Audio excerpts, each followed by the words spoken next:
कि लहू का एक एक कतरा इस पे कर देंगे कुर्बान, न टूट सकेगा हिंदुस्तान। सोन चिरैया वाला अपना प्यारा हिंदुस्तान है, कश्मीर तो दूर की बातें हम इसकी तस्वीर न देंगे। सारी पार्टियों को उखाड़ के फेंक देना है हमको देश से। हम लोगों का नारा था 4 मई ममता गई, और 4 मई को ममता चली गई। अब जाना तो था ही, क्योंकि इतने साल से लोग वहाँ के लोग बहुत ज़्यादा सहम गए थे। महिलाओं के साथ बेटियों सुरक्षित नहीं थी, तो उन सब का अंत हो गया। लेकिन जब वहाँ पर अति हो गई तो जो ना तो वहाँ माटी बची थी ना मानुष बचे थे। कि जो वोटर से नहीं थे या डबल थे या मर गए थे उनको हटा दिया, सही से आ गया वोटिंग। अब देखिए 92-93% वोट हुआ है। महिलाओं को आरक्षण देने को लेकर के वो आरक्षण के खिलाफ ममता बनर्जी खड़ी हुई थी। है कश्मीर तो दूर की बातें हम इसकी तस्वीर न देंगे, और सोन चिरैया वाला अपना प्यारा हिंदुस्तान।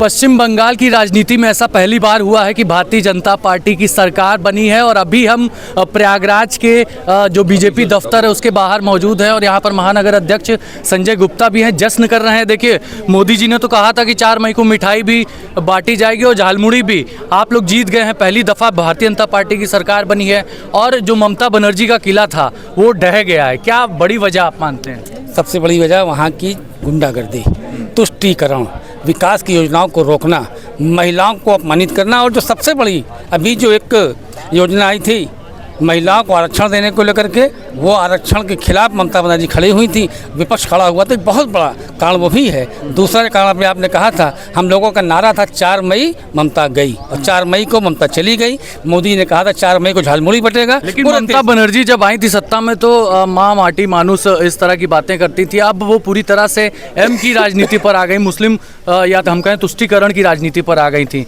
क्या लगता है, हिंदू जो वोट है वो पोलराइज हुआ है, एक साथ वोट पड़ा है भारतीय जनता पार्टी को? निश्चित तौर पर जो वहाँ पर तुष्टीकरण की नीति थी उसके खिलाफ तो बहुत दिन से माहौल बन रहा था। लेकिन जब वहाँ पर अति हो गई तो जो ना तो वहाँ माटी बची थी ना मानुष बचे थे, केवल और केवल एम बचे थे, जिसकी आप चर्चा कर रहे हैं। वही उनके सुरक्षा थी बंगाल की जनता के बीच, क्या सुरक्षा डर की भावना? बिल्कुल निश्चित तौर पे वहाँ सुरक्षा थी। महिलाएं निकल नहीं सकती थी, महिलाओं का सरेआम अपमान होता था, बलात्कार होते थे, दुराचार होता था। उसकी परिणति के रूप में मतदाताओं ने उनके पक्ष में ना जाकर के भारतीय जनता पार्टी को मतदान करने का। चुनाव आयोग ने जिस हिसाब से पूरा इलेक्शन करवाया है, पारदर्शिता की बात कही जा रही थी, बिना हिंसा के चुनाव हुआ, उस पर क्या कहेंगे? वो भय का माहौल उनकी पार्टी व्याप्त करती थी। जिन्होंने भारतीय जनता पार्टी को मतदान किया है, झंडा लगा लिया, उनके घरों में उनके बस्तियों में जाकर के अपमानित करना, धमकी देना, उसका एक माहौल बनाते थे। लेकिन चुनाव आयोग ने निष्पक्ष चुनाव करा करके इस बार मतदाताओं का भय दूर किया, जिसका परिणाम दिखाई पड़ा। हम देखें पश्चिम बंगाल में बाबा भी पहुंचे थे, महाराज जी भी वहां पर संबोधन कर रहे थे वहां की जनता को, तो योगी का जाना भी एक बड़ा फैक्टर। निश्चित तौर पर हमारे बहुत लोकप्रिय मुख्यमंत्री हैं, और उनका जाना एक वहाँ पर फैक्टर था ही, लोग पसंद करते थे। उनके जाने से वहाँ पर मत प्रतिशत में निश्चित तौर पर बढ़ोतरी हुई है, और मोदी जी का अपना एक अलग स्थान है, उनका सम्मान, उनका विश्वास पर वहाँ की जनता ने मतदान किया। चलिए, बाकी भी कुछ जनता है, हम जल्दी से उनसे बात कर लेते हैं। क्या कहेंगे जनाब? हम देख रहे हैं काफ़ी पीछे से हैं आप, वकील साहब हैं जी जी। क्या कहना चाहेंगे जिस हिसाब से बंगाल में जीत हुई है भारतीय जनता पार्टी की? ये भारतीय जनता पार्टी की, मोदी जी की और योगी जी की, पूरे भारतीय जनता पार्टी के संगठन की जीत है। पूरे देश में जिस तरह से भारतीय जनता पार्टी ने अपने कार्यों के द्वारा अपने उस संगठन का विस्तार किया है और कार्य किया है लोगों के बीच में, वो लोगों में विश्वास पैदा किया है, जिसकी परिणति में आज जो है भारतीय जनता पार्टी की बड़ी जीत हुई है। कुछ महिलाएं भी उनसे बातचीत करते हैं। ये बताइए, ममता बनर्जी दीदी गई, कह रहे थे 4 मई को। अब जाना तो था ही, क्योंकि इतने साल से लोग वहाँ के लोग बहुत ज़्यादा सहम गए थे। लेकिन बीजेपी आ गई, सभी के अंदर राहत हो गई है बंगाल के अंदर, आना ही चाहिए। क्या कहेंगे भाई साहब? भाई साहब बस बहुत अच्छी बात है, बीजेपी आ गई, वहाँ के राहत हो गए, ममता बनर्जी चली गई हैं। हम लोग के लिए बहुत। आप लोग यहाँ पर जश्न मना रहे थे? जी बिल्कुल, हम लोग सब लोग यहाँ जश्न मनाने के लिए आए हुए हैं। हर्षोल्लास के साथ हम लोग जश्न मना रहे हैं। और जो बंगाल में जो रोहिंग्याओं द्वारा जो मतलब कि एक उनके द्वारा पनपाए गए गुंडे थे, वो उनके द्वारा जो अत्याचार वहाँ पर के लोगों को साथ हो रहा था, महिलाओं के साथ बेटियों सुरक्षित नहीं थी, तो उन सब का अंत हो गया। ये मान के चलिए कि जैसे महाभारत बंगाली अस्मिता की बात कही जा रही थी। और देखिए, पश्चिम बंगाल वो भूमि है जहां श्यामा प्रसाद मुखर्जी आते हैं, और पश्चिम बंगाल में भारतीय जनता पार्टी की सरकार नहीं बन पा रही थी, लेकिन ऐसा पहली दफ़ा हुआ है कि अब वहां पर जो है डबल इंजन की सरकार काम करती हुई नजर आएगी। केंद्र से और राज्य में दोनों ही भारतीय जनता पार्टी की सरकार है, तो ऐसे में वहाँ विकास मॉडल अब क्या नरेंद्र मोदी का देखने को मिलेगा। फिलहाल अभी हमारी जो चुनावी डिबेट चल रही है पश्चिम बंगाल में, जिस हिसाब से ऐतिहासिक जीत भारतीय जनता पार्टी ने दर्ज की है, उसको लेकर के कार्यालय में यहाँ पर जो भी कार्यकर्ता है मौजूद हैं, उनसे हम बातचीत करते हैं। क्या नाम है आपका? मेरा नाम असद उर्फ बबली है। असद जी, ये बताइए, पश्चिम बंगाल में कहा जा रहा था कि ममता बनर्जी के साथ जो है मुस्लिम जो वोटर्स हैं वो हमेशा खड़े रहते हैं, और इस बार क्या लगता है हिंदुओं का जो ध्रुवीकरण हुआ है पश्चिम बंगाल में, हिंदू एकजुट होकर के वोट किया है? हम भाजपा कार्यकर्ता हैं, हम पूरे देश में अपनी सरकार भाजपा की सरकार बनाना है, हमको देश मजबूत करना है। हमसे मुस्लिम से कोई मतलब नहीं है, हमको देश मजबूत चाहिए, और वो हमारे मोदी जी हमको देश मजबूत दे सकते हैं, और किसी पार्टी नहीं, सारी पार्टियों को उखाड़ के फेंक देना है हमको देश से। अच्छा। बंगाल में अब दोबारा किसी की सरकार जब काम नहीं करोगे, गलत की राजनीति करोगे, तो देश की जनता बेवकूफ़ है, उखाड़ के फेंक देगी। आप बंगाल में दीदी के साथ जो किया ठीक किया? दीदी के साथ एकदम ठीक हुआ, 15 साल से लूट रही थी बंगाल को। हाँ। अब तो विकास होगा बंगाल का। आप बताइए भैया। एकदम सही है, और पहली तो मैं आप सबको बधाई देना चाहता हूँ।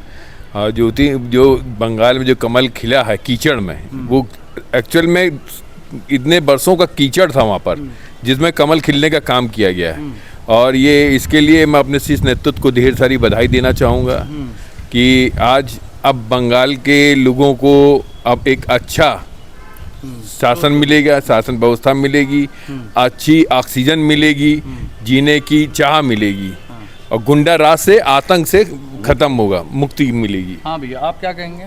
जी, ये सबका साथ सबका विकास जो मोदी जी का नारा है उसकी जीत है, और कहीं ना कहीं जो लोग तुष्टीकरण की राजनीति करते हैं उनको एक संदेश दिया गया है कि इतिहास रच दिया, लेकिन भारतीय जनता बिल्कुल रच दिया भाई साहब। कहीं ना कहीं मोदी जी की नीतियों पर लोगों ने भरोसा किया और अपना ये जनादेश दिया है कि कहीं ना कहीं हमको जो है अब दीदी की तुष्टीकरण की राजनीति नहीं चाहिए, और सबका साथ सबका विकास चाहिए। सबका साथ सबका विकास। आप क्या कहेंगे भाई? फिर हम कहना चाहेंगे कि लहू का एक एक कतरा इस पे कर देंगे कुर्बान, न टूट सकेगा हिंदुस्तान। सोन चिरैया वाला अपना प्यारा हिंदुस्तान, है कश्मीर तो दूर की बातें, हम इसकी तस्वीर न देंगे।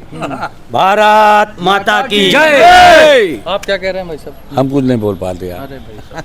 जी, ये जो सरकार बनी है इस समय बंगाल, पश्चिमी बंगाल में, और हमारी इसमें जो है आदरणीय प्रधानमंत्री और जो डबल इंजन की सरकार हमारे मुख्यमंत्री का जो वहाँ पे गए, इससे बंगाल में काफ़ी प्रेशर पड़ा और काफ़ी अच्छी उन्होंने भावनाएं बताई, जिससे वहाँ की जनता एकीकृत हो गई और बीजेपी को वोट दिया, और वहाँ की महिलाओं ने भी फुल सपोर्ट किया, जिससे हमारी भारतीय जनता की सरकार पश्चिम बंगाल में बन पड़ी है। बिल्कुल जाहिर तौर पर देखिए, पिछले 2 वर्षों से ग्राउंड लेवल पे भारतीय जनता पार्टी काम कर रही थी, हर बूथ पर कर रही थी, उसी का नतीजा देखने को मिला। लहू का एक एक कतरा इस पे, सोन चिरैया वाला अपना प्यारा हिंदुस्तान, और लहू का एक एक कतरा इस पे, लहू का एक एक कतरा इस पे कर देंगे कुर्बान, न टूट सकेगा हिंदुस्तान, न टूट सकेगा हिंदुस्तान।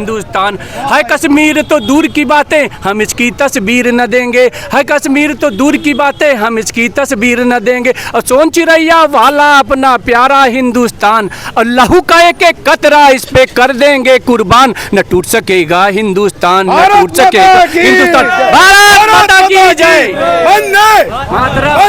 मातरम। जी, भारतीय जनता पार्टी ने जो पहली बार पश्चिम बंगाल में सरकार बनाई है और जो किला ढहा है ममता का, उस पर आप क्या कहेंगे? देखिए, ममता के अत्याचार और मोदी जी का मुमकिन नामुमकिन मोदी जी मुमकिन बना देते हैं। ये मोदी जी की मेहनत, हमारे अमित शाह जी की मेहनत, हमारे कार्यकर्ताओं की मेहनत, ये सब रंग लाई है, और हम 2/3 पर पहुंच गए हैं।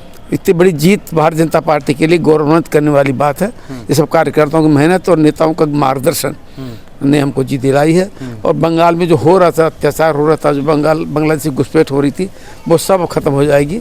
बंगाल अब भारत का एक बड़ा विकसित राज्य बनेगा। हिंदुओं में जो सुरक्षा की भावना थी, मुर्शिदाबाद में जो दंगे हुए, तो इस तरह फिर मछली तक राजनीति आई। मोदी जी कह रहे हैं कि भाई 4 मई को तो हम मिठाई के साथ साथ झालमुड़ी भी खाएंगे। हाँ, झालमुड़ी खाएंगे। मोदी जी ने झालमुड़ी खा संदेश दिया कि हम लोग बंगाली हैं और बंगाल को बाहर से अलग थोड़ी है। हमारी संस्कृति है, वहाँ पर हिंदू भी रहते हैं, बंगाली भी हिंदू ही है ना। डेवलपमेंट के लिए क्या काम करेगी डेवलपमेंट? तो भारतीय जनता पार्टी का मकसद है भैया, पूरे देश का आप देख लो ना, कितना बड़ा इंफ्रास्ट्रक्चर खड़ा कर दिया। पूरे देश में सड़कों का जाल बिछ गया, पूरे रेलवे का जाल बिछ गया, सारे। अब बंगाल इससे अछूता नहीं। बंगाल, अरे बंगाल की तो इसी के लिए तो भारतीय जनता पार्टी है ही। वहाँ पर लोगों ने जो भारतीय जनता पार्टी को वोट दिया है, बंगाल की उन्नति के लिए, बंगाल के विकास के लिए वोट दिया, तो विकास जीता है। क्या लगता है हिंदू एकजुट हुआ है बंगाल में? निश्चित रूप से हिंदू एकजुट हुआ है, इसमें कोई संदेह थोड़ी है। पर पूरी बंगाल की पूरी जनता ने वोट दिया। SIR से करीब 90 लाख वोट जो कम हुए, उसका भी असर है? वो देखिए, वो SIR का जो अलग हुआ है, वो मैं इसकी जो हमारा जो चुनाव आयोग है उसकी मैं प्रशंसा करता हूँ कि उस तरीके से उन्होंने काम किया है कि जो वोटर इससे नहीं थे या डबल थे या जो मर गए थे, उनको हटा दिया, सही से आ गया वोटिंग। अब देखिए 92-93% वोट हुआ है। इसका मतलब ये कि सबने वोट किया। बिल्कुल। पहले जो 80% बढ़ा है। और जो असुरक्षा की भावना थी बंगाली में, और वहाँ पर कहा जा रहा था भाई हिंदू असुरक्षित है, वहाँ पर प्रधानमंत्री नरेंद्र मोदी ने ताबड़तोड़ रैलियाँ की। मुख्यमंत्री योगी आदित्यनाथ ने उत्तर प्रदेश के वहाँ पर पहुँचे और जो रैलियाँ की हैं उससे कहीं ना कहीं हिंदुओं में एकजुटता देखने को मिली है और बिना भय डर के वो वोट करने निकले हैं। और पहली बार देखा गया है कि जिस हिसाब से वोटिंग हुई है और अनएक्सपेक्टेड भारतीय जनता पार्टी के लिए रिजल्ट रहा है, क्योंकि पिछली बार भी ये कयासें लगाई जा रही थी कि 2021 में जीत जाएगी भारतीय जनता पार्टी, लेकिन नहीं हो पाया। तो शायद पिछले 2-3 सालों में भारतीय जनता पार्टी ने जो ज़मीन पर काम किया है उसका ही बंगाल के नतीजों में देखने को मिल रहा है। अभिषेक पांडे, ना उत्तर प्रदेश। देश दुनिया की हर बड़ी, सटीक और भरोसेमंद खबर देखने के लिए अभी विजिट करें हमारे वेबसाइट nowuttarpradesh.com और nownoida.com पर, क्योंकि यहाँ आपको सिर्फ सुर्खियां नहीं बल्कि पूरी जानकारी मिलेगी।